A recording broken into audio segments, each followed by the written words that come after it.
All set?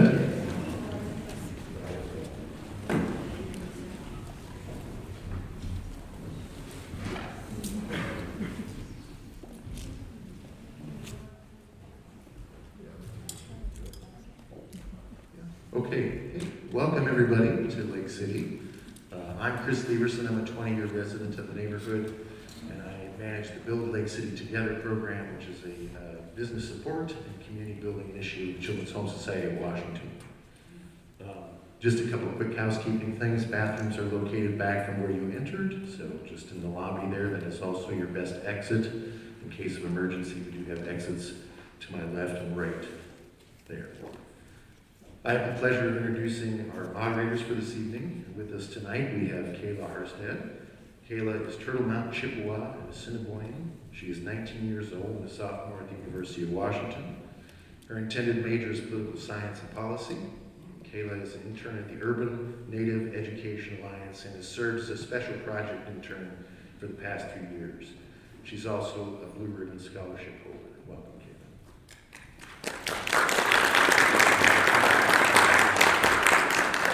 We also welcome Jim Jensen. Jim has lived in Washington State for more than half his life, observing the work of 5 different Washington governors. He moved here for the mountains and the seas, and he says he stayed here for the mountains and the seas. He first lived in Ballard and moved to Broadview neighborhood more than 15 years ago.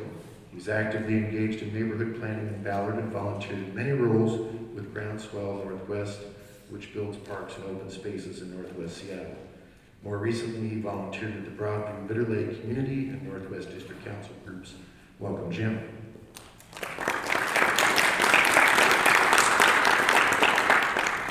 And a big thank you to the candidates who are participating with us here tonight. As I introduce you, if you just please raise your hand. Bogart Bibby, Luca Howard, Nilu Jenks, Shane McComber.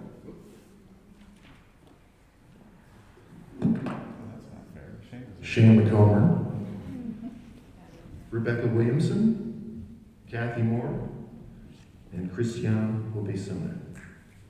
You forgot it. And Ty. I'm sorry. And Ty Reed. Thanks, Ty. Well, welcome everybody. We hope for a good conversation tonight. And thanks for coming out. Turn it over to Jim. I'll join Chris in thanking all of you for coming tonight to hear what these candidates have to say. They are putting their heart and soul into their campaigns, so great that you could come and hear what they have to say. The questions are organized tonight. We're going to have open-ended questions where they'll have anywhere from 30 to 90 seconds to reply. And then there'll be a series of lightning round questions at different times where they have these cards. They say yes or no. If they've made a choice about that issue, if they're undecided or still thinking about it, they can just keep it down or put it behind them to let you know what they're thinking about a particular question. All the questions were submitted in advance, so we got our question sheet here, and we're going to do our very best to get through them. To the candidates, we're going to let you know how long you have for responses. And watch for Di and John out here. They've got the cards. Green means go. Yellow means you've got 10 seconds left. And red is stop. And if you keep going after the stop, John's going to ring the bell. Sound clear to everybody? Great. So our opening question is just to let you introduce yourself and tell us a little bit about yourself. You've got 30 seconds to introduce yourself and what do you love most about District 5? And let's start with Rebecca here. Okay, thank you. Thank you everyone for coming tonight. I was born in Kansas City and partly raised here, and I really like the working class character of my neighborhood and of Lake City, and the response that we get from people going door to door in campaigning and trying to figure out how we can address the social issues that we face.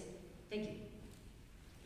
Hi, my name is Luca Murdoch Howard, and I'm a student down in North Seattle. And my favorite part about District 5 is the food. Like, you might get like the neck you want really good like home style food, like there's no better place than the like Ethiopian restaurants up here. Like I'm telling you. My name is Christiana Louis Sumner. What I love most about D5, living here for all 13 years I've been in Seattle, is that there are so many different places, whether it's Greenwood, whether it's Lincoln Springs, or whether it's the border 145th and Aurora. I have lived all over. And I also love that we have a spirit and a sense of community and a space where we can grow. And I'm really excited to be able to run for City Council and to be able to bring that spirit of community to City Council so District 5 can have the investments and the growth that we need and that we desire. Good evening, everyone. My name is Kathy Moore. Thank you for having me here tonight. What I like best about District 5 is that I've come full circle. My mother and I moved here when I was 4 years old to Lake City, and I now live in Lake City, and I feel like I've come home. District 5 is a very diverse neighborhood, a very diverse district, and I like that diversity, both the geographic and ethnic and socioeconomic, and we have so much potential here. I really, really am looking forward to the opportunity of making it a truly cohesive community from the lake to the sound. Thank you. Hi everybody, I'm Nilu Jenks. I'm really grateful to be here. What I love about D5 is honestly the diversity that is present in our community. We're almost 40% BIPOC, lots of immigrants, and I feel very welcome in this community, and this includes everyone. It's just a very diverse part of Seattle with great restaurants. My husband was born and raised in India. We have an amazing Indian restaurant here. There's just so many wonderful things. Hi, my name is Shane Mackhumber. I love District 5 because District 5 was the place that I moved to when I was 18 years old and found a community that wanted me and welcomed me. The community spaces that were here, I grew up in Arlington, about 45 minutes north of here. As it turns out, being a gay kid in the 90s was not great in Arlington. North Seattle is where I found the community that genuinely wanted me, and I got to grow as a person, and I appreciate everything that you have done for me, and I look forward to the opportunity to be your voice on the council. Hello everybody, my name is Ty Reed. I'm here to represent D5. I'm actually quite new to the district. I've lived all around Seattle as a displaced renter who's been priced out of at least 7 or 8 apartments. My favorite thing about District 5, as I've come to learn it through this campaign, is how much people live and die for D5. When I talk to people on the streets, they are all about their district. They want to see things improve. They know that they've been left behind when it comes to other places in the city, and people are always fighting for D5, so I really appreciate that. Hello, I'm Bogar Bibby, and there's a lot of things I love about D5. A couple things I really miss, including the Lake City Community Center and Leilani Lanes, which I would love to get both of those back. But as an Eagle, I do have to defer to my favorite spot being the Eagles Mother area with our wonderful ballroom and our lounge. And I'm grateful to be here with everyone tonight and being able to share all these ideas with everybody. Thank you. This next question is also an open question, and you'll have 60 seconds to answer. We can start with Bogart, maybe, and go all the way back down. That's okay? As you have gone through your campaign process, what are the 3 main issues you believe are facing Lake City, and how would you begin to address them? The first issue is accountability. Accountability is not just for making sure that we're getting our money's worth, as I truly believe we're not getting our fair share or a fair say of the tax dollars that head downtown. We need to change that, and I believe we can change that with auditing. The second is public safety.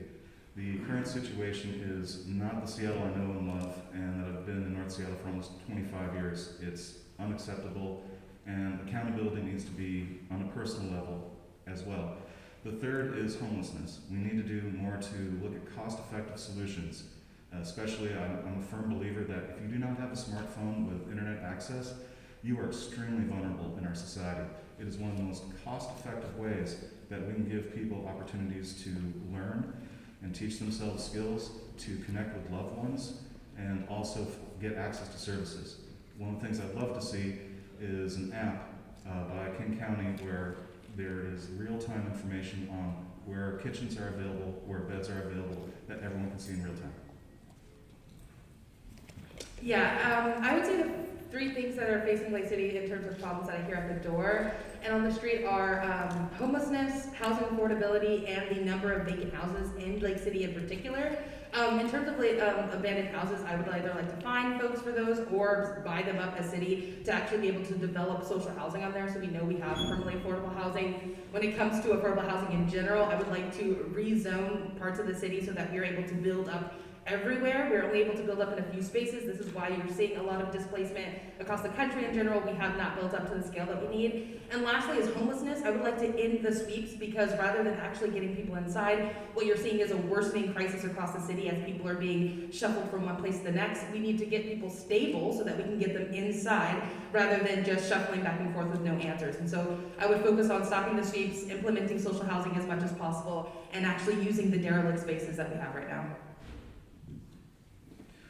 My top three would be housing, transit access, and public safety.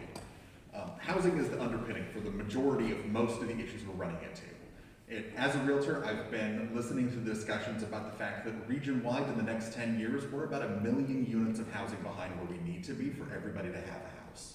This is a huge deal, and we have to be very intentional in the way that we focus on developing so that we can get housing that is available for everybody.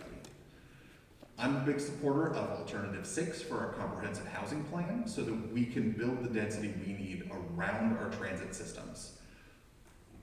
By doing the development in these areas, we can ensure that not only does our social housing developer have the units they need to create more of a unitary housing market, which will help us control the amount that we are paying for housing, but it will also allow people to be empowered to get on transit, to get access to the things that they need. These funds and these efforts will also assist us with public safety. Hi, I would say one of the top needs is that we need more shelter space and services in Lake City. I walked someone who didn't know where to go to just around the corner, God's Little Acre, and they needed me to stay to provide Spanish translation. That's a service that should be easily, readily available in this area. Also, our community center just burnt down, providing senior services and HIP services, and we need to get that community center built up. I'd love to see it be a climate resilience hub as well, because so many of our Lake City citizens don't have access to cooling and protection from wildfire smoke, which is something we can anticipate. And finally, we have a lot of vacant lots in our area, as well as business support lacking. I would love to see a business improvement area for Lake City. You can probably tell that I live walking distance to here. So these are the things that I'd love to see for our community. Thank you. I agree with Neela. We need to replace our community center, and we need to do it very soon. We also have a land banking issue, and I think we need to have a commercial vacancy tax to deal with that. We also have a homelessness issue that's intertwined with public safety. All of that relates to providing additional services. We really need to get some additional permanent housing, permanent supportive housing in. We need to bring back the Lake City Resources Center. Thank you.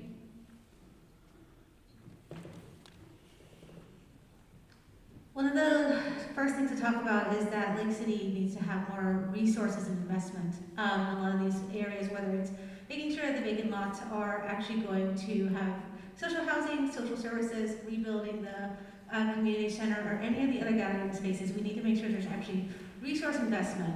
What I would add to transit is that we actually think we need east-west transit in District 5.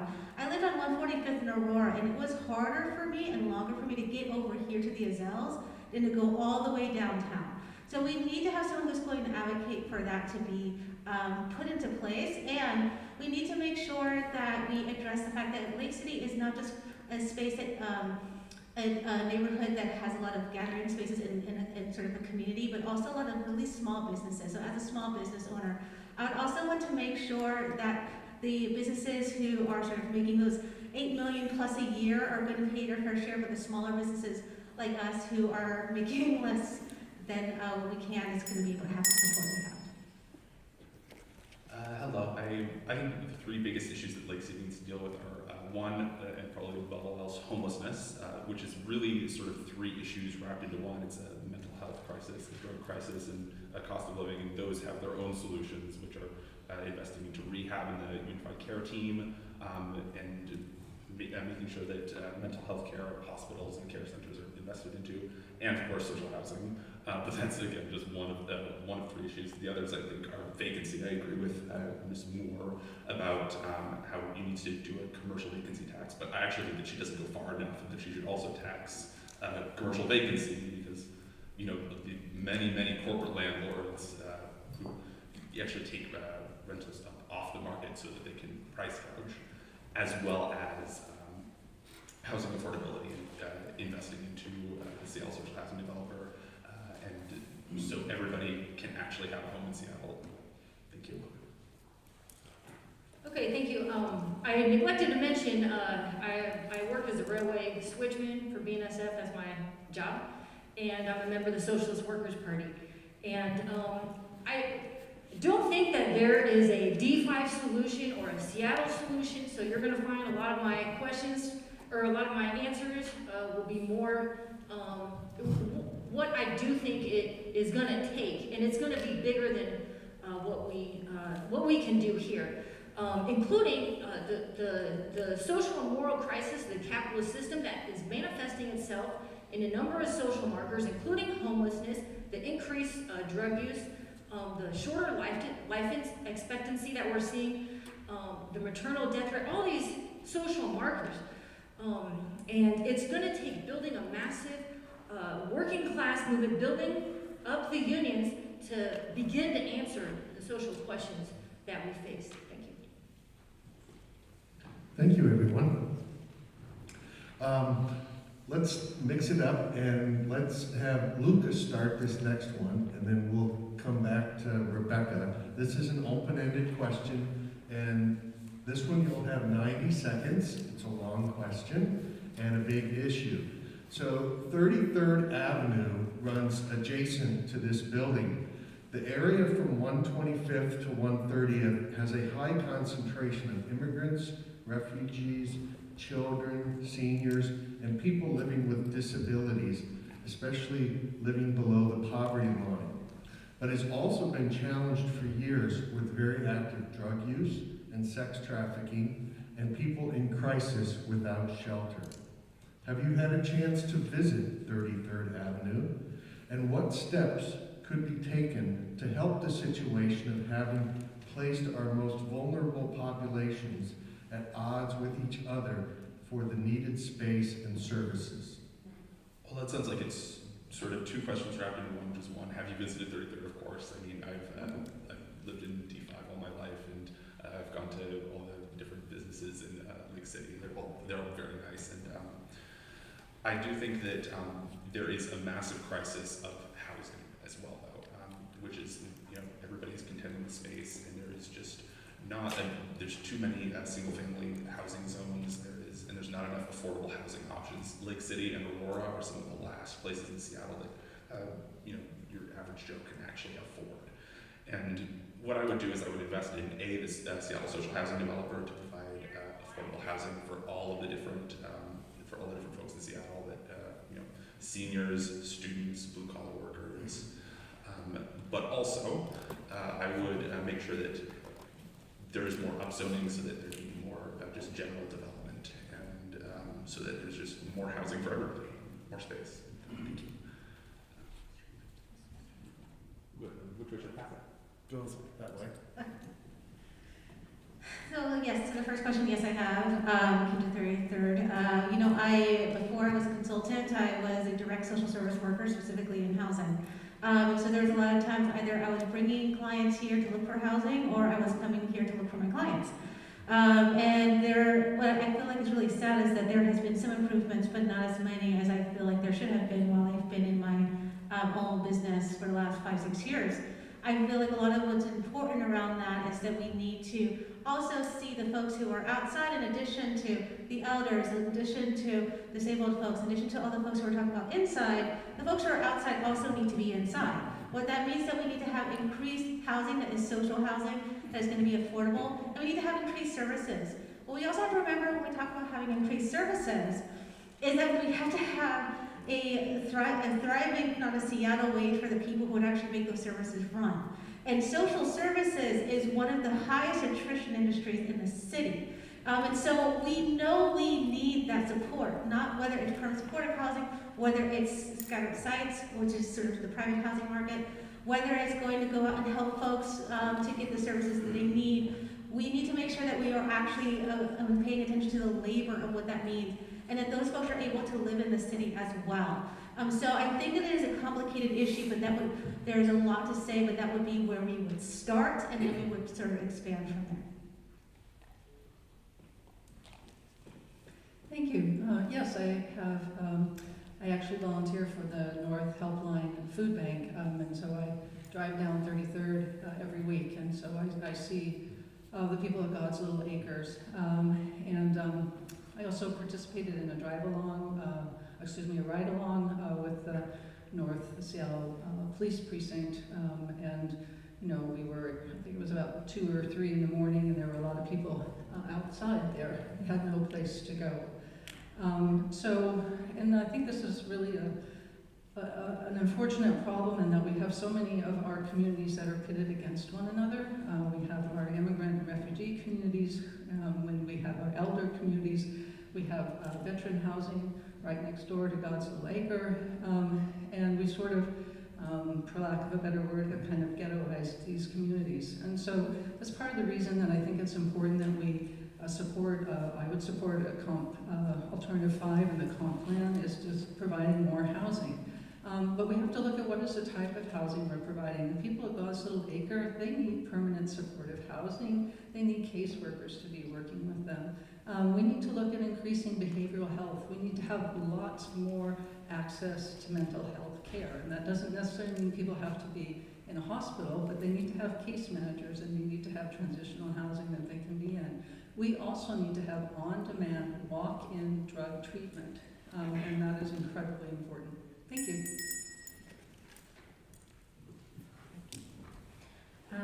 Yes, I have visited there. I have dropped off materials for a student that I was teaching math Olympics to when I was at John Rogers Elementary School, and as a volunteer, and also, like I said, when a young man approached me needing help, and I walked him to God's Little Acre, and actually from the heart, PNW is who provided him services.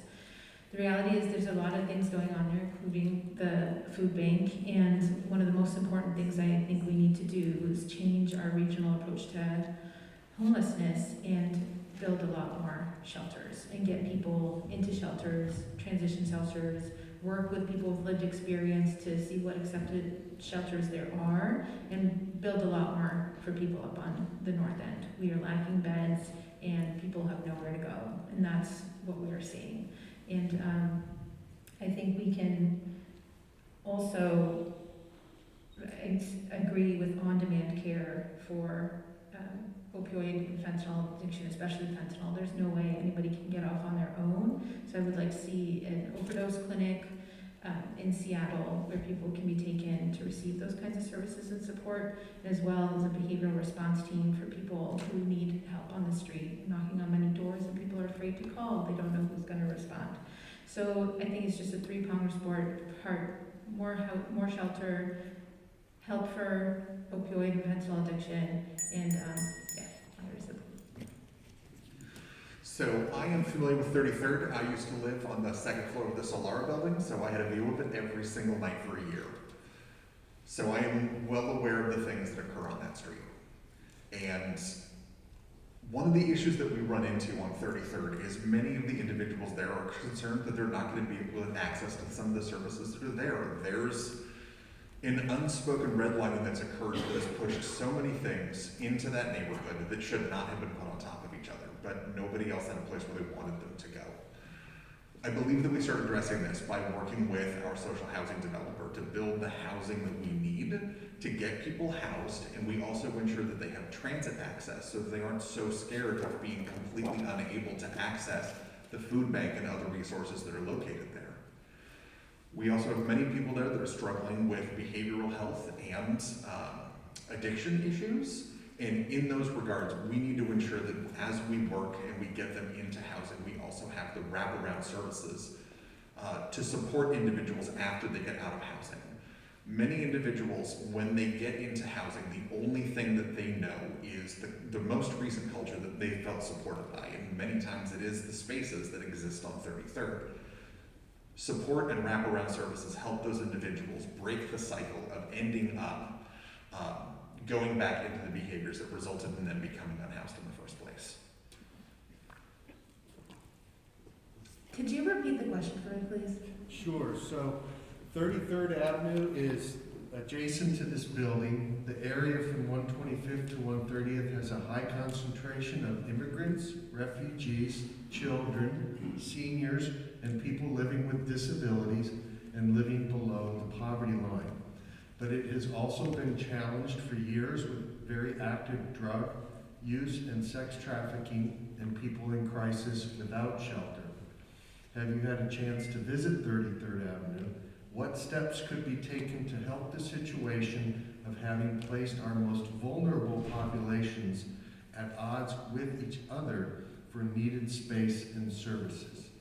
Thank you for that, Jim. I appreciate that the question is phrased that we have placed people next to each other, like people have either said explicitly or alluded to. The reason why poor people are next to immigrant people, which we now have sympathy for, but we didn't in the past, is because of redlining. We always put the undesirables together. So it shouldn't be shocking that poor people are next to drug users and people who are forced into survival sex work. So I don't think that any surprise at how we come here. I have visited 33rd. I did a tour with North Helpline last week, and I got a tour of the area, so I was pretty familiar with 33rd. But also, it looks like a lot of Seattle, right? When we speak about how do we reconcile these two groups and their needs, I think the first question is, where are those two groups in this room right now? Where are the low-income, immigrant, homeless, drug user populations when we ask these questions and when we actually look for solutions? And what you'll often find is that the room looks like this, and the room doesn't look like those who are most impacted. So I think the first way that we can actually find some solutions is talking to the folks who are impacted. I would like to call all of you to potentially show up to Westlake this Saturday. There is a march led by homeless people trying to take control over their lives and to assert that they will not be continued to be swept unless services are offered, right? I think we talk a lot about mental health services and behavioral health services. There are able-bodied, regular folks out there who don't have any of the things that we've just discussed, and they're not a sympathetic story, but they also need housing. And I think we should stop the sweeps and actually use the money that we've been wasting on nonprofits for years and years to actually provide the services that people have been asking for. Yes, I've been at 33rd, and it reminds me of where I've worked down in International District in Pioneer Square, where I've worked for the last 7 years. This is a very similar thing where there's a diverse population and a lot of homelessness, and it is affecting the community. I think the first thing is you cannot have public safety without accountability. There are a lot of people taking advantage of people that are vulnerable, and that is why, again, asking them what works for them, what are the most cost-effective solutions. You know, I do feel that tiny homes works. I've seen a lot of people get off the streets. I haven't personally, I've been told, okay, I need to clarify that. But the important thing too is that there has to be some accountability for behavior and making sure that we're lifting up the people that need help, and also making sure that those that are tearing each other down, violence of any sort should not be tolerated by our courts or anybody else. And the way that you reduce that sort of thing is by increasing communication. This is exactly why I feel that making sure that everyone has a smartphone with internet access and communications ability is one of the most cost-effective ways that we can increase safety as well as lift people up. Because if you don't have a voice where you can tell what's going on, it's going to be very hard to get help. Okay. Yes, I've been all around this neighborhood, and it is like other parts. And, you know, I mean, right, under capitalism, everything becomes a commodity. And, you know, if by the time you're not working and producing a profit for the boss, you don't have value in this society and what they promote. And again, it's going to take a fight by working people to fight for what we need. We do need a massive public works program. It needs to be by the millions, and they should be a union scale of wages led by the unions.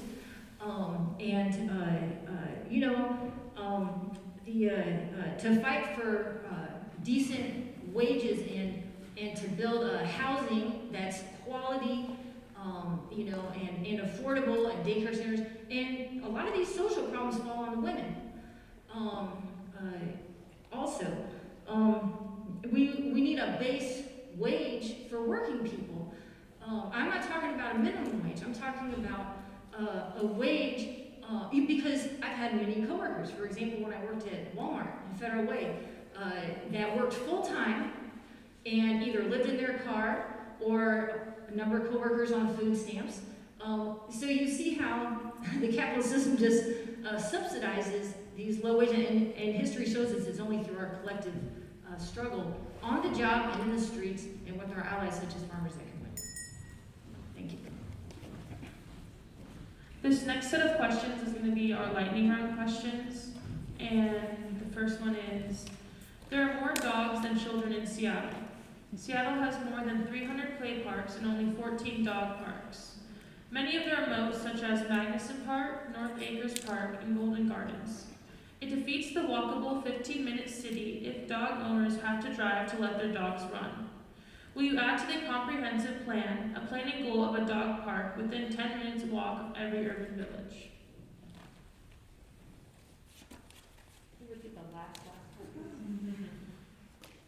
Will you add to the comprehensive plan a planning goal of a dog park within 10 minutes walk of every urban village?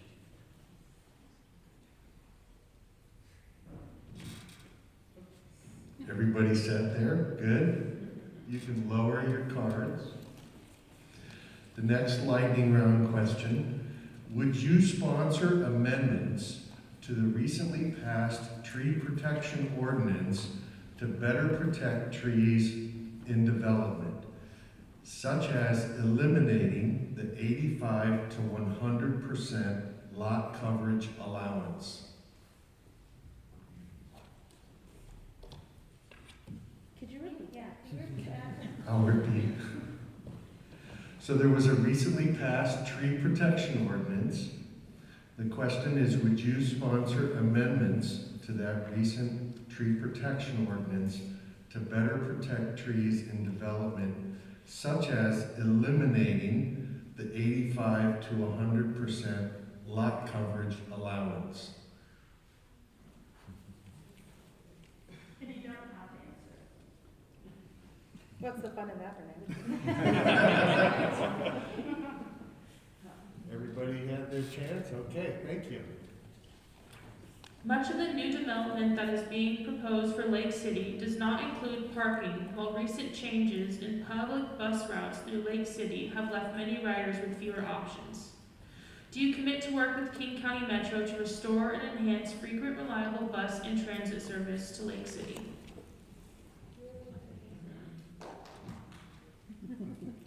Okay, thank you. Another lightning round question. Lake City is seeing what appears to be a great deal of land banking, where developers and private entities continue to buy up property with a wait-and-see lens. Would you consider measures to incentivize owners to activate their investments, such as commercial vacancy taxes, or blight ordinances, or programs to activate empty storefronts?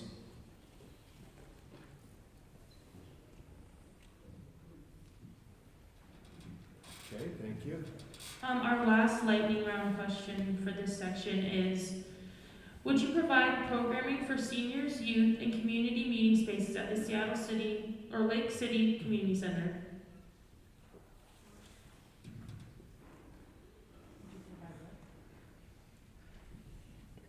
Programming for seniors and youth in community meeting spaces at the Lake City Community Center. All right, we got everybody on that one. Thank you all very much. Bogert, I believe you've got the mic down at your end. Let's get here. For the next open question, You'll have 60 seconds to respond. What will you do to bring down police response times for priority and required response calls?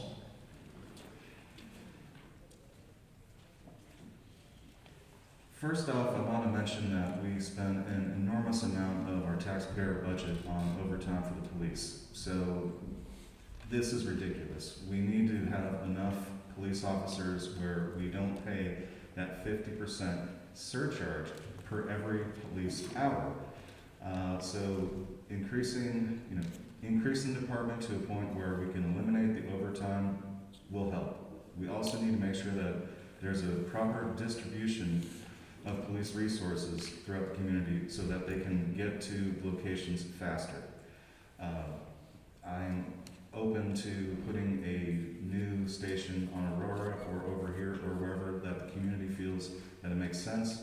I also think that it makes sense to have an opportunity to try to build and develop where there is resources to support people as well as police, so that if, for instance, a battered shelter, appropriate to have those. Thank you. I think the first thing I want to note is that if we're talking about response times, we're talking about situations that are too late. A crime or some incident has already occurred and the police are there to take note. I also would like to see the police doing less, right? I think that if you read the papers, then you know that the city carried out over 900 sweeps in 2022 alone, and the police are always at those sweeps. So that is people at 7 to 9 in the morning, potentially 4 to 5 hours standing around watching people's stuff get thrown away. They never have to intervene with anything, violence never happens at these sweeps, but they are there and the money is being wasted. I would make sure that we defund the mechanism that enables sweeps to happen, and we actually have police working on important things rather than wasting their time on situations like this. And I think we should also set up an alternative to police when it comes to non-emergency responses, like Kent. Kent had like I would say a fairly good program with the fire department, nurses, and social workers, where police are completely out of the equation, so we're not dealing with violence on the other end once you call 911. We're dealing with a situation where our police are dealing with 40 years of social programs being defunded and having everything dropped on their plate.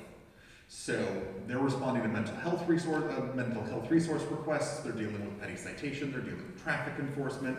All of these things weren't originally supposed to be the responsibility of the police. And I think having a dedicated civic response unit separate from the police that responds to mental health needs, that deals with petty citation, that deals with the administration of the city by sending informed civil servants instead of the police, will draw a massive amount off of the police's plate and allow the police to actually respond to dangerous situations in a timely manner. I believe this is something that we have to pursue diligently, and I will be a very vocal advocate and work with the rest of the council to ensure that our ability to stand up programs like this is allowed within the next police budget that is negotiated in the upcoming year.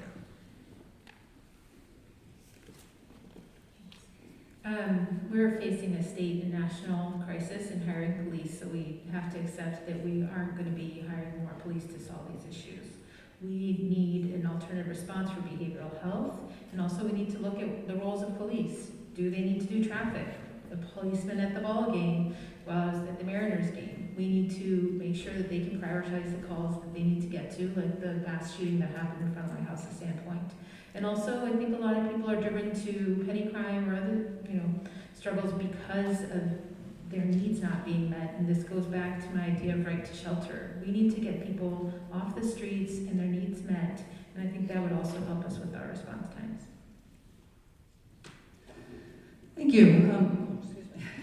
I'm going to draw on my experience when I went on the ride-along with a police officer, where we went from the North Precinct over there on Meridian. We had to come all the way over here, and there was an assault in progress, and the police officer drove really, really fast, way too fast, and actually, I think, endangered people's lives in trying to get to an active crime in progress. So, one, I think that we need to think about very seriously about having 2 precincts so that we are not having police officers risking their lives and pedestrians' lives, and we've had pedestrian deaths because of that. Secondly, we actually do need more police because this assault in progress, they were not able to resolve it because they didn't have enough police, and so they had to leave. And so what happened? This person got assaulted again 2 hours later. They were worse off than when the police were there originally, and the police couldn't do anything. There weren't enough of them. It's not popular. Thank you. Really quick, what I'll say is that one of those weird things I do when I'm not able to go to sleep at night is I listen to this police scanner app on my phone. The reason why I do that is because it's really interesting to hear what the police are actually responding to. And the reason why the response times are 7 minutes, I believe, is because they're responding from everything from the priority one emergencies to the fact that there's a cat in the tree, right? To the fact that someone is like talking about someone screaming down a street. We don't just need to have alternatives to the police, not just working with the police, but alternatives. People who are actually not going to only respond to non-emergencies, but specialized emergencies, who actually know how to address these issues. The police themselves, SPD themselves, say that they are responding to things outside their purview. I think we're all in collective agreement around that. And so I believe that, just like I do with my organizations in a lot of ways as a consultant, you look at a certain timber department, you see to what extent they say it's outside of their purview, to what extent you need to put those services somewhere else. You reallocate those resources as seed funding, and you move along and you continue to see what the progress is. And that's what I would do. It's one of the first things, especially now that their contract is in negotiation. I think the thing that I would do to address police response times would be to, again, like many people have said, to fund non-violent response being handled by social workers instead of police officers or fire departments like Kent does. And 41% of all police hours are used to handle non-violent calls. That's 41% of all the police's time that you could outsource and have so much better response times for any of the other crimes that they deal with. And to Ms. Moore's point that she wants to hire more police officers, I mean, where are they coming from? We have so many hiring bonuses right now. There's a big banner on the courthouse right now that says, we're gonna give you like however many $1,000 if you become a police officer. We're gonna take it, we're gonna like hire them for, like, I don't know, like out of your shirt sleeve. And we need more social workers, more cops aren't coming, and we need to make it so that the police that we do have hired are more efficient. Thank you. Okay, well, the reality of the problem is that you do need someone to call when something happens, when your place gets broken into or your car gets stolen or something. But the character of the police under capitalism, is to serve and protect the rich. My party and me personally have participated for many years, and me personally at least the past 20 years, protest after protest against police brutality. And it's not, and from the prisons to, okay, I don't want to spend a lot of time on that, but is the character of serving and protecting the rich and the wealthy, which, yes, includes racial profiling, and also you see the class character of, like on picket lines and social protests and stuff. They're there to protect, not our right to protest and such. We really have to organize our own defense, but a good example is what the Cuban Revolution did. Our next open question is also 60 seconds, and we'll start with Rebecca and go all the way down again. What will you do as a member of the council to improve public safety? Well, this dovetails with the last question and the other questions. I mean, the biggest thing in front of us is fighting for unity and solidarity within the working class to fight for what we need. We are the vast majority, from the ruling class for whatever we need and for them to come up with it. And, it's going to take breaking from the Democrats and Republicans and fighting for our own political party, a labor party that can bring the voice and the weight of labor to bear. For example, I'm a rail worker. The Biden administration, after we voted down the contract, as you may recall last December, Biden administration forced that upon us. And this is what we see again and again. Thank you. What I would do to improve public safety, and again, this is very related to the police and to response times, is that I would fund police alternatives, make the police that we have more efficient, and make sure that we have more specialized police instead of, those that go off and do all this and that. But also, public safety is not just about, it's not just about dealing with the homeless. It's not just about dealing with if you get robbed or something. You're probably more likely to get hit by a car than you are to get stabbed. We need to invest in public safety that is for roads, that is reinvesting in putting sidewalks across the North Seattle. We have a 400-year plan to give sidewalks to North Seattle. We need to limit that to 20 and make sure that we can get it all done and make sure that all roads are safe for all, especially roads like Lake City and Aurora.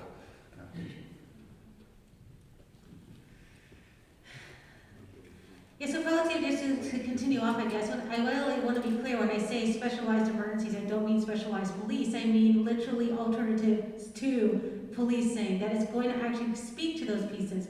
I do believe that we need to have not only additional community centers, but hubs within those community centers where folks can go in and find help and find resources. And I do agree with what Luca is saying, is that public safety doesn't just mean those who are housed or those who, are afraid of those people over there, which I think is important, but also how are they going to be safe from us? How are we going to be safe together? The actual community safety, right? And I think that there is an important piece around that to ensure that every one of our neighbors in our community is safe, whether that is from harm, whether that is from exploitation, or whether that's from the climate disaster that's coming up as endorsed by the Green Party. I think it's really important that we're also putting in place our emergency preparedness plans and talking about what public safety looks like from there.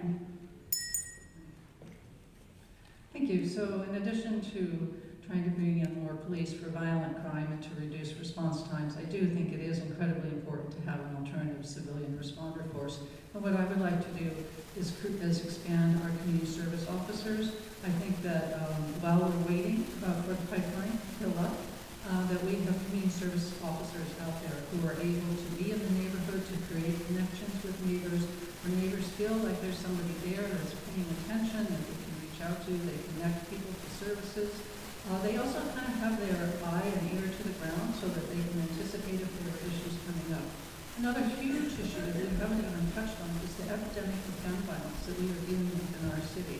We have got to deal with this as a public health emergency, and we need to upscale all of our violence interruption programs. We need to bring in, the model that Rainier Beach Action Coalition is using, Community Passageways is using. We have people up who are now at Ingram. Thank you. Thank you. I would like to fund the alternative behavioral response teams as well as the alternative police response teams that people ask for. We need a sobering center, overdose clinic. I would like to expand the fire department's mobile crisis response health one team. And also, we need to get people in housing, like I said, move towards tiny house villages and more vehicle residency programs. And also expand the definition of safety to include pedestrian and biker safety, get climate resilience hubs to protect us from wildfire smoke and climate extremes that we're going to face, and make sure that we are giving housing access to everyone. We're in an affordability crisis. So we all need to feel safe and secure, and this is a really big word, and I think that there's a lot of work that we can do. Safety isn't created by a police presence. Safety is more than a short-term feeling. Safety is created by investing in our neighborhoods and investing in the education for future generations. Safety is created by fighting for unions' right to protect our wages and ensure everybody is receiving a fair share of the profit that they're generating. Safety is having people that are getting a fair share of the wages that they are creating in a manner that allows them to live in a thriving space. Safety is knowing your neighbors. We can't put this issue off onto institutions because it comes down to our ability to interact with each other and recognize that building the connections that I found when I came to Seattle 20 years ago is an incredibly important portion of this discussion. Yes, we have people that are in mental health distress. We have people that are engaging in problematic behaviors. dangers, and we need to have the resources available to support them. But we are as much a part of the solution as any institution we are looking to.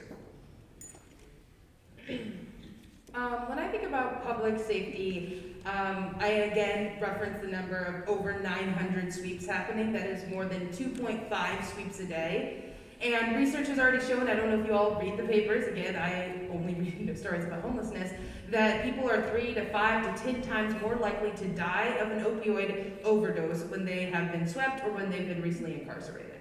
So when we talk about making people safe, I think the most vulnerable people in the city have a right to have their needs highlighted and uplifted, and we need to make sure that we are ending this destructive process of sweeps that have continuously put people's lives in danger, shuffle up communities so that tensions are even higher, and put people in a place where they are using more than they would have by creating sweeps. We also need alternatives, right? I think there are alternatives to the police that may or may not ever exist according to SPOG contract. I really want to be realistic about what we can do. But yeah, we could prevent people from dying from cars and having safer sidewalks as a way to make people safe. Safety does not come from having police, and we know that. So raise your hand if you've ever been accosted or felt at risk for your life. I work down in Pioneer Square. It's happened many times. You cannot have, for me, safety starts with making sure that our children feel safe. I remember one time, just right, where a 4-year-old boy, he was running, having a fun time at Occidental Mall, and he saw something, and he knew instinctively it wasn't right. And I saw his childhood joy just shut right there. You cannot have a functional society without accountability. And so therefore, I do support our city attorney, I do support our mayor on trying to make sure that there are actual consequences for doing lethal drugs, which affect everybody and lead to many heartbreaking situations. It's extremely important to make sure that there is consequences to encourage treatment, to encourage people to work on that. And we need parks that are clean, and we need to make sure that littering biohazards is a misdemeanor that's enforced, such as needles. Thank you all very much. You're all doing great. For this next open question, I'd like to start with Christiana. So if you could pass the mic back to them. What are your thoughts on what is going well in the city's response to the homelessness crisis? And what changes would you make? And as part of this, please address your thoughts on sweeps.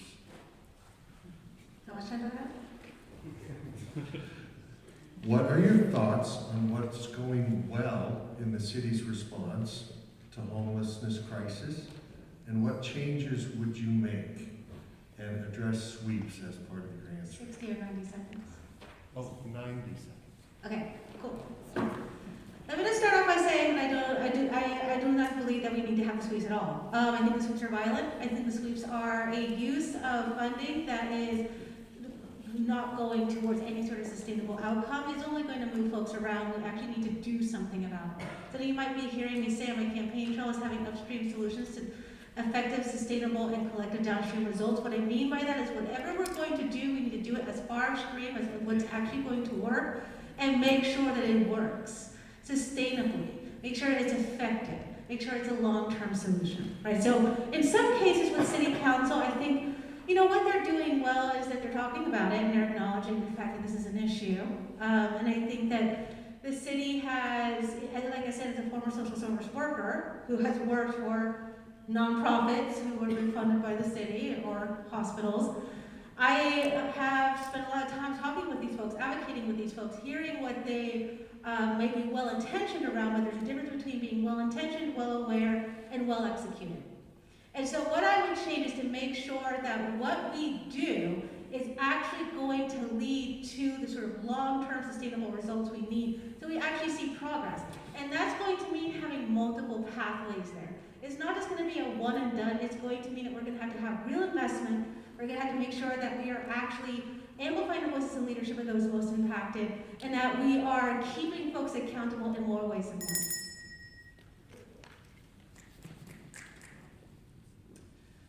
Thank you. I don't think we're doing anything well when it comes to homelessness. It's just every day it's worse.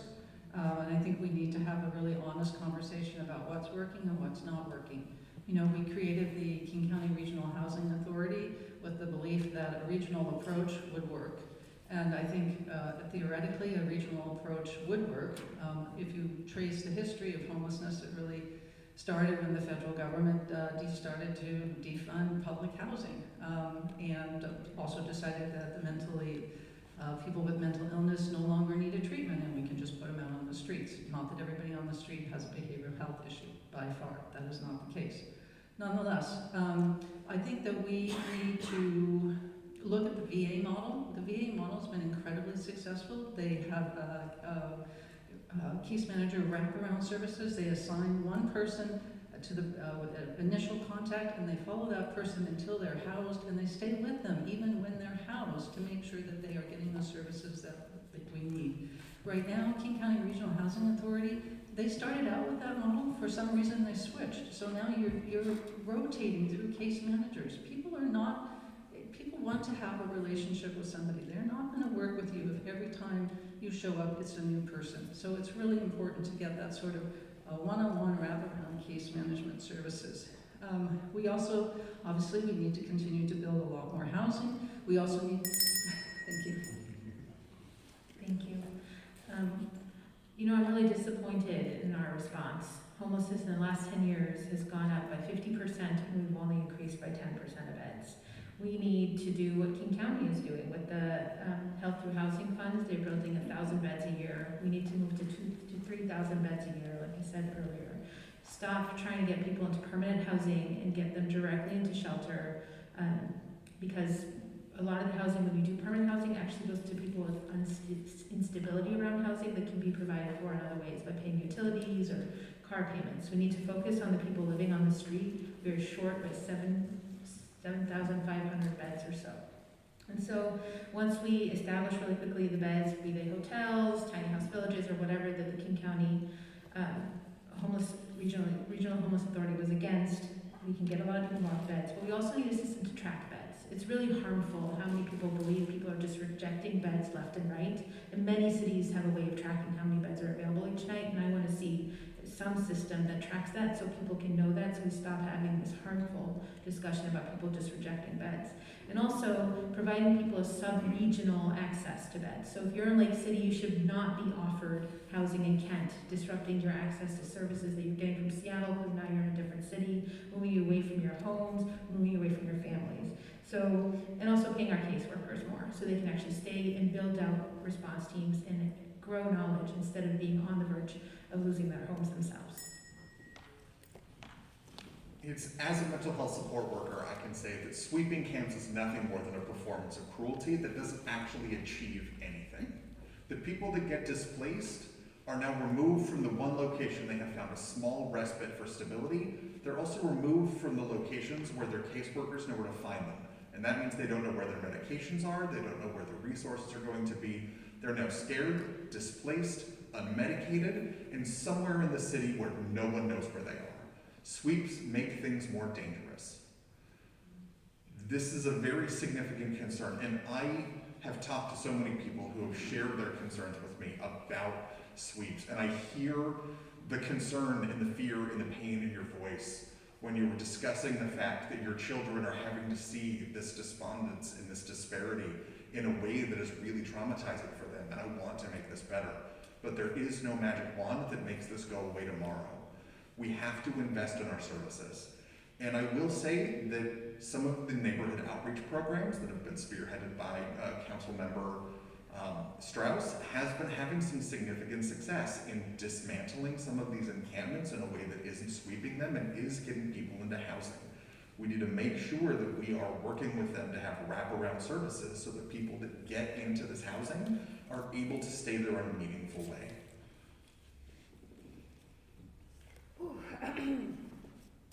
Yeah, I'd have to agree with Kathy on this. I can't name a single thing Seattle has done right regarding homelessness.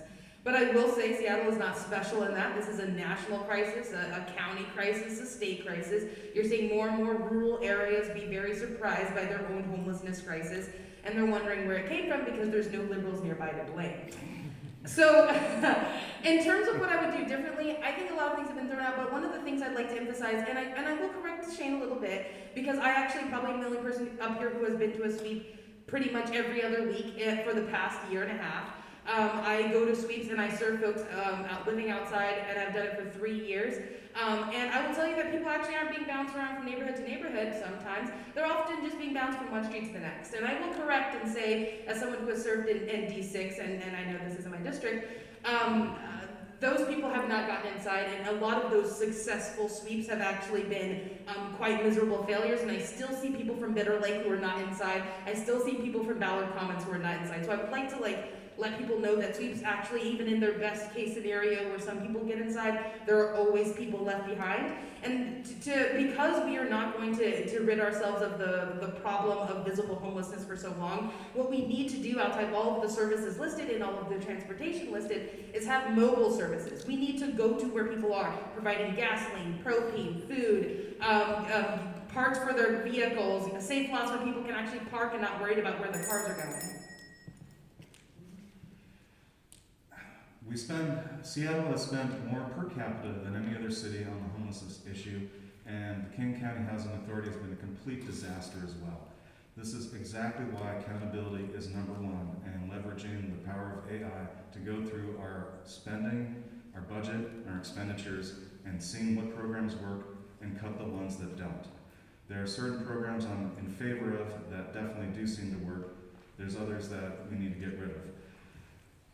We have a situation where there are a lot of bad characters doing bad things in these homeless encampments.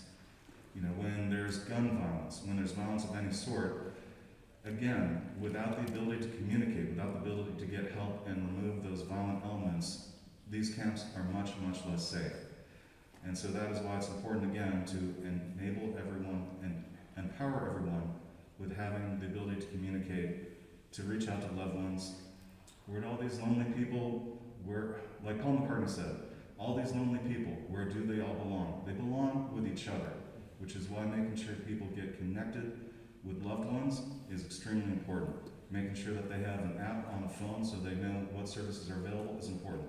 Looking at what Houston has been doing, which I read about recently and very excited about, they have made a lot of progress in this issue, and we should see what Houston's doing, and we should probably be adopting it in Seattle. If you could bring the mic back this way.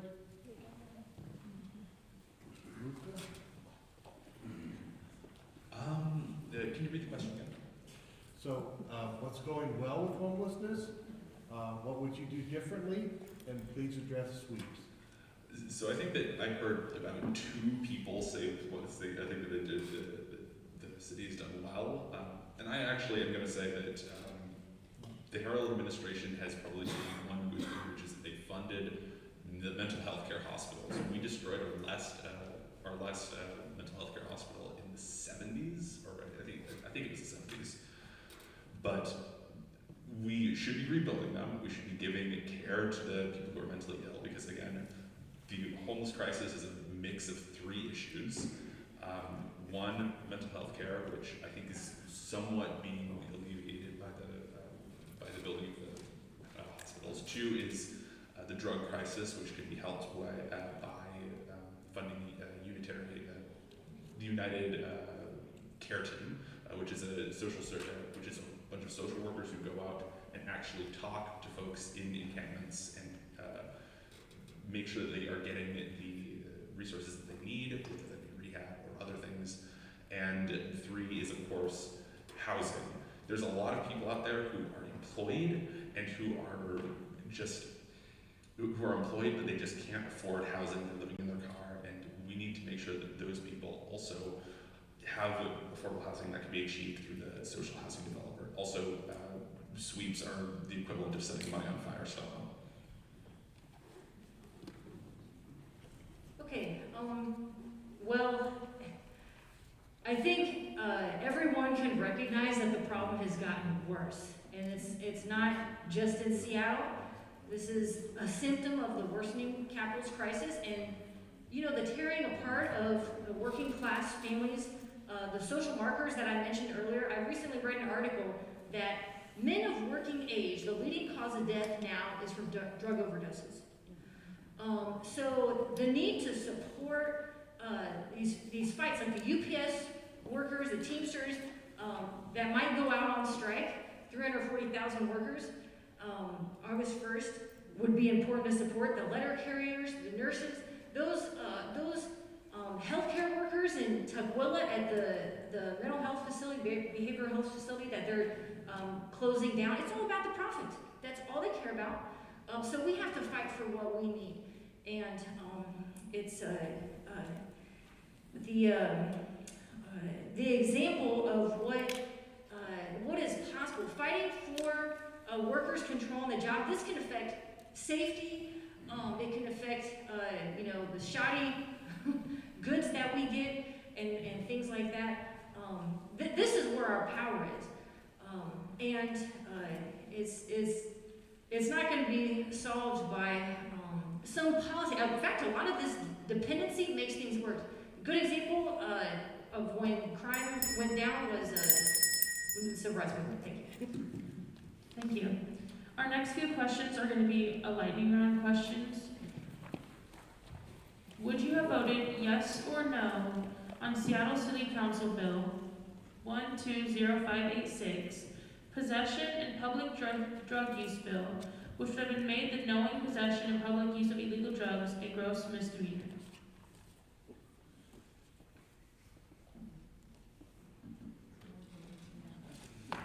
Okay, thank you, everybody. Next question, still a lightning round question. Do you support banning credit checks on rental applications?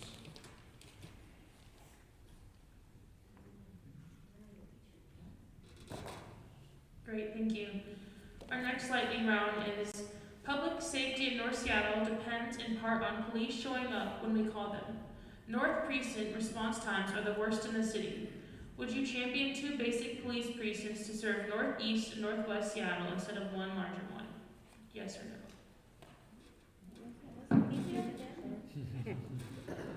Sorry, did I read that too fast? Public safety in North Seattle depends in part on police showing up when we call them. North Precinct response times are the worst in the city. Would you champion 2 basic police precincts to serve Northeast and Northwest Seattle instead of one larger one? Yes or no?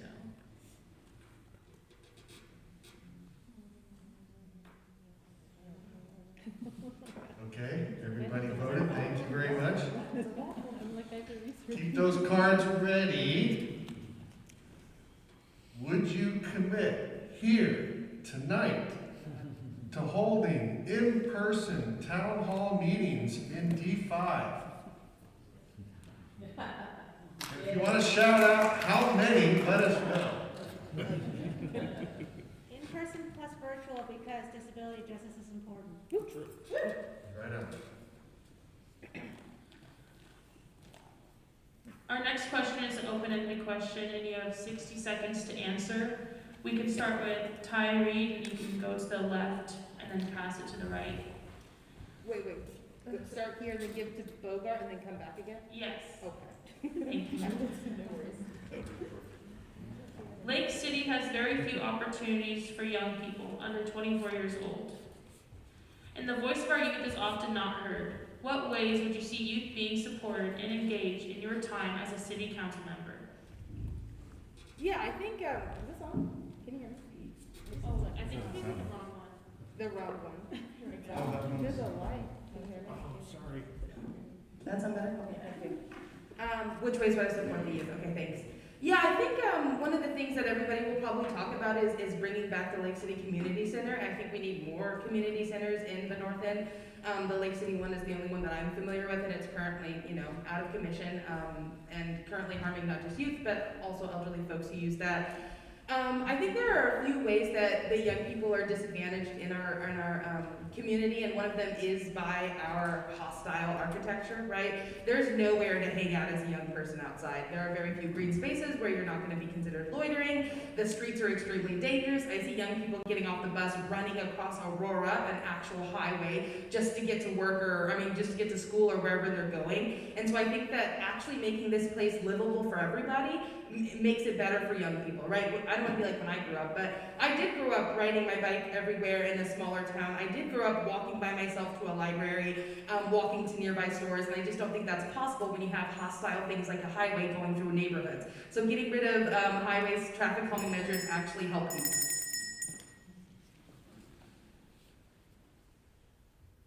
So as someone that actually loved the Lake City Community Center, as I say on my campaign page, it was a place where it wasn't about the building, it was about the community coming together, having a place to share, learn, celebrate, and be with each other. And yes, we absolutely need to fast track the new Lake City Community Center.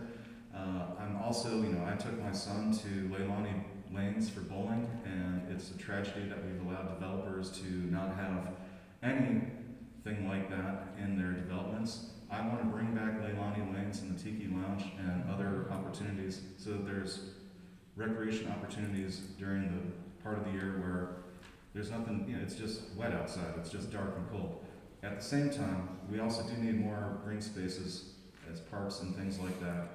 I think one of the best things we've actually done with our taxpayer money is put lids over reservoirs, and I feel blessed to live in Maple Leaf where we have a beautiful park there that everyone can enjoy. We need more spaces like that as well.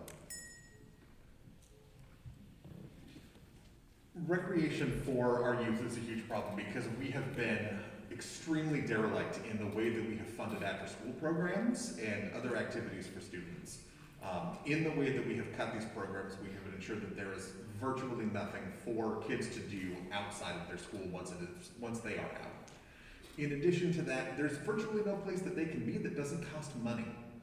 We have privatized and erased so many of the spaces that used to exist, like the Cranium Cafe, where you could go and actually spend some time there. It was community focused, it was a place that kids could be, it was a place where the community could gather, and it was a place where you knew was safe. And these have been replaced with big box stores and chain restaurants that deprive us of spaces, they drive down our wages, and they don't give us anything back in return. It's going to be vital that we focus on creating spaces. I also believe that as we develop for density, we need to focus on green spaces and social areas so that we have places where kids can be recreational and enjoy themselves near their homes. Yeah, this is a really important topic to me as a mom of an 11 and 14-year-old who sees that they don't really have a lot of spaces to go, that it's not safe for them to walk from my house to the library. There's not sidewalks, there's not protected bike lanes, and so getting around and hanging out with their friends is not something they can do. And I know something that people want is an indoor basketball court. I hope that our community center would get something like that. And teens need a place that they can hang and just swing, not geared towards children, like young children. And it's real loss, Coyote North for Lake City. I would like to fund and support programs like that through the community center. And also a lot of our sports have become pay to play, really, really expensive to get to play. Even our middle schools have cut sports now, and that's really not equal access for so many families. So those are some of the things that I'd like to improve. Thank you. Yes, I agree with pretty much everything that's been stated so far. We need to up our youth programs. First we need to rebuild the community center, and then we need to up our youth programs. We also, I think, while we're in the process of doing that, we have the the Northgate Community Center, which seems to be underutilized by youth. So perhaps there's a way that we could provide shuttles after school to get people there, or set up, evening hours for youth to use and provide transportation. We also need, I think, as a city to waive the sports field usage fees. That really is an equity justice issue. And it's so important that we have our youth out there playing, getting that physical exercise, having that interaction, creating social connections. These are all things that are also really important in dealing with trauma and dealing with the sort of social determinants of being involved in gun violence. So it's really, really important to address providing opportunities for social connection and physical engagement. I grew up in South Jersey, right in the shadow of the Philadelphia skyline. So we're talking about a big city. Talk about a big city, right? And one of the things I don't see here that I grew up with that was great was specific spaces for teenagers and a community that was dedicated to creating spaces for teenagers is what we have. What I mean is not only to have things in community centers, to have teen centers. There's a teen center in the mall that I would go to especially when I became a homeless teen myself. But there were different sort of spaces, whether it was cafes, whether it was clubs that they would have specifically, like say 16 to 18, where they would have those folks be able to come and have a space to gather, or different sort of community spaces where they would hold those events for teenagers. But if we're really going to get down to it, what I haven't heard is civic engagement with youth. I really do believe it's important that we have the youth choose what they would like to see. I would like to see a participatory budgeting process that is going to also get youth involved in civic education and engagement so they can choose what they would like to see in their neighborhoods for their own recreation. Can you please reread the question, just so I can double check?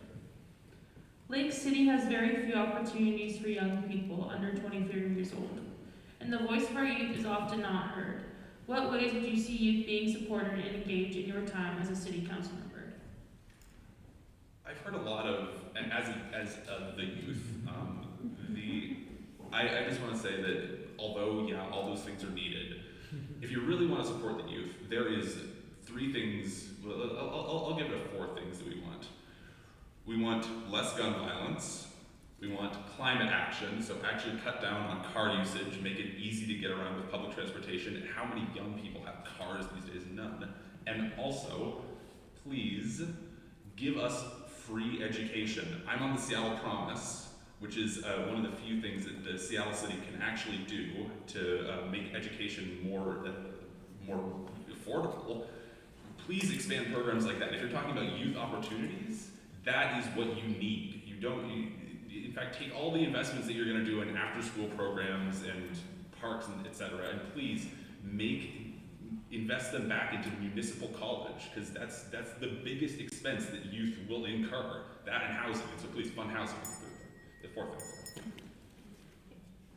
Thank you. Yeah, I'll actually agree with a couple of points my fellow candidates here have made, including about, culture needs to be accessible and affordable. I moved away from Seattle, I was gone 14 years, came back about 5.5 years ago, and I cannot believe how much everything costs. To go up to the Space Needle, to do whatever, bomber shoot, all these things. But it's just such an expense, and it's big business, Okay, and the mass transit, we need a mass transit that runs on hours that people need. People work all kinds of schedules, all kinds of hours. I was thrilled that there was the light rail, but it needs to be expanded on a mass scale that can really make a difference in people's lives, working people and youth. And a major thing, obviously, in light of what I've been talking about, working people can get involved in are these labor struggle. Thank you. If you could pass the mic to Kathy Moore, we'll start with her for this last question. It's the last question. I know it's been a long night for all of you candidates. Thank you again for being with us and sharing your views on all these issues. In closing, we'd like to ask, what is something you heard tonight from another candidate that you might like to comment on? Or you can use the time however you like. Well, I'm actually 30 seconds. Here we go. I'm going to take this opportunity to explain my answer to the vote on the drug ordinance. So I want to be very clear that I do support conforming city law to state law, but the bill was not ready to go. And if I had been on council, I would have had my ducks in a row so that the bill passed, and it passed in a way that we made sure that diversion to treatment was the very first thing and really the only option for people initially going through the system. I would have made sure that the city attorney had to come back and answer to the council with data every 6 months. Thank you. I liked that, and I don't think tearing the city into 2 camps hating each other is the right answer. That required leadership, and I didn't see it. And I just wanted to say the 2 precincts versus 1 precinct that you had brought up is something that I want to learn more about, and that's because it's something I was unsure about. So thank you for bringing it up, and it was a yes/no question too. So. I just want to clarify, Ty, I did not state I support sweeps in any way. No, sorry, you go. It's the efforts that are being made by Dan Strauss in District 6. As a mental health professional who has encountered some of the people that have been success stories out of that, I don't agree with your characterization, though I do believe there is some validity in it. I also want to state that the importance of a vacancy tax is not just to generate funds, but it's also to help reorient the way that we drive people to make sure that houses are available in the city of Seattle. Much appreciated. I would like to clarify, I was not saying that you support sweeps. I don't know whether you support sweeps or not, but I believe you when you say you don't. I just want to clarify what actually goes on at sweeps, right? I think that people have a very, very, very sanitized, specific view of what happens. I think you hear today about how folks at camps are being preyed upon, and how they are afraid. They're afraid from people like us. They're afraid from house people. People outside are actually more vulnerable than us, and we should be worrying about their safety more than ours.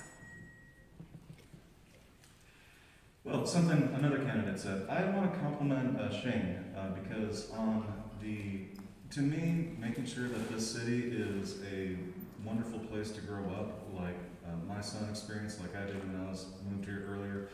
I think it's a great idea to have more support for teen programs after school and making sure that there's an opportunity for our teenagers and children to have something to do and some place to go. So, kudos.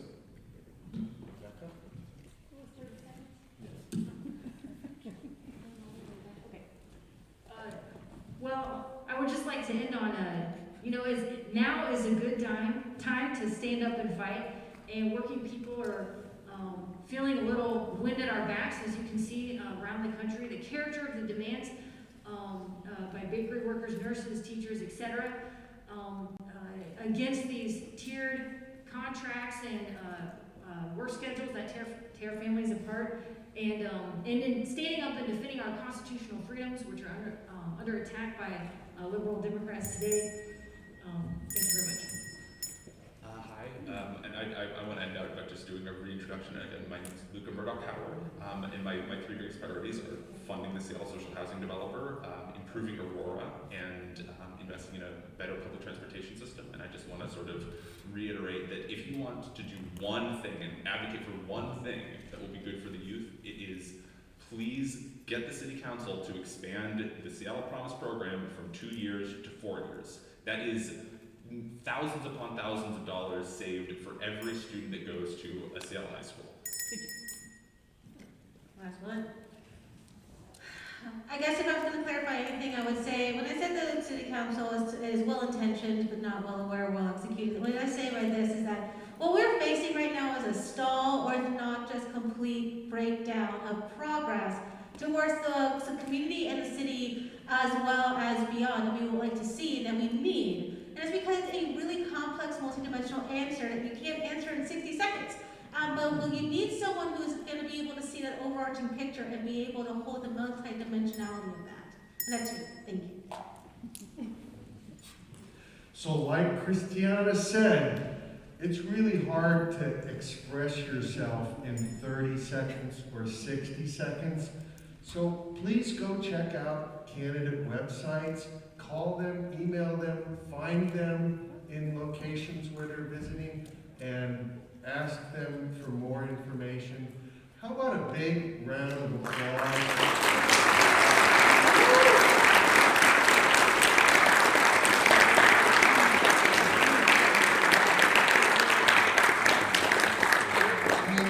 Courage and heart to do what they're doing, to stand up for us in the city of Seattle.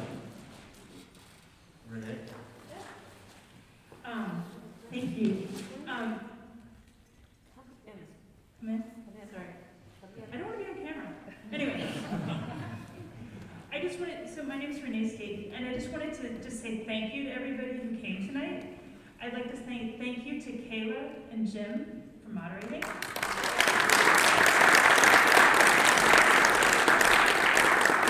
Thank you, Rebecca, for coming. Thank you for coming tonight. Rebecca, thank you for coming tonight. Christiana. You guys put so much effort into being here and to preparing, and I know that some of you had really busy days today. Kathy, thank you. Neely, thank you for being here tonight. Shane, thank you. Ty. And Boger. Sanatina has been live streaming this on YouTube, so if you weren't watching it on YouTube, you have friends who could make it tonight, it's going to be available on YouTube. We'll get you the link. Sanatina, you standing up? No? Yeah.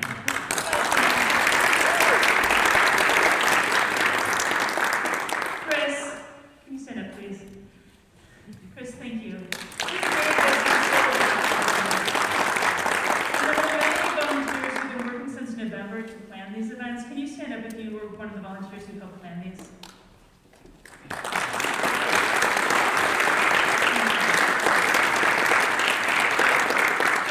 Special shout out Di and John. This is their second time doing timekeeping.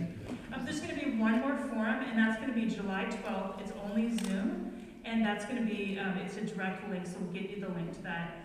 If people don't know already, that the questions, almost all of these questions came from community members submitting them to a Google form, and anybody can go out and look at the questions. It's nice to see what other people in the community, the questions they have. Thank you everyone for being here tonight, and I hope you have a wonderful day.